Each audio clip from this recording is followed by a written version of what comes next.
We were really surprised by the number of responses we got from you guys about the texting is when we started talking about the issues of addiction. Now, I want to respond to kind of several of them in chunks or groups, and rather than trying to look at each one individually. Frankly, there's too many of them to do that. But they are falling out in kind of predictable groups. And so here's the first thing that I've noticed.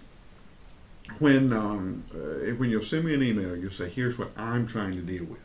Here's what's going on in my life. Here's what I can't get a handle on. And it seems to me that far too many of us are trying to deal with significant, important, very, very difficult issues, and we're trying to do it all by ourselves. You can't.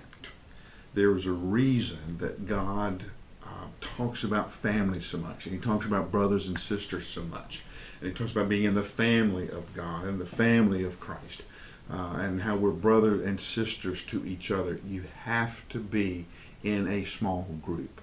You have to be, now I'm not talking about a group where you get together and open the Bible, read a few verses, and pray about missionaries. Now that's great.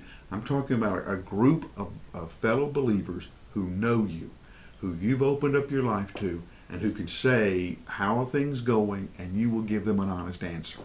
You have to have accountability. And we always see accountability as being negative, but it's not. Accountability is also about encouragement. It's about strengthening. It's about supporting. It's about knowing when you may be vulnerable to a particular temptation, and being able to call you or surround you or pull you out of a situation, go, no, you won't succeed there, so let's stay together over here. You have to have the strength of other believers around you, or you won't do well in dealing with some of these issues.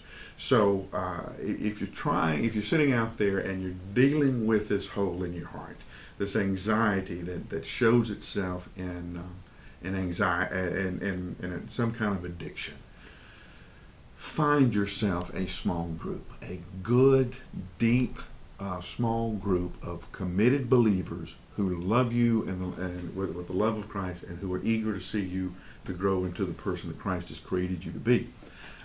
Listen, Jesus called 12. Of those 12, he had 3. Of the 3, he had 1. Remember, even the Lone Ranger had Tonto. Okay?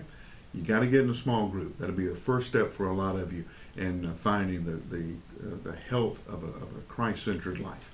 Get in a small group, and that'll be your first step of growth.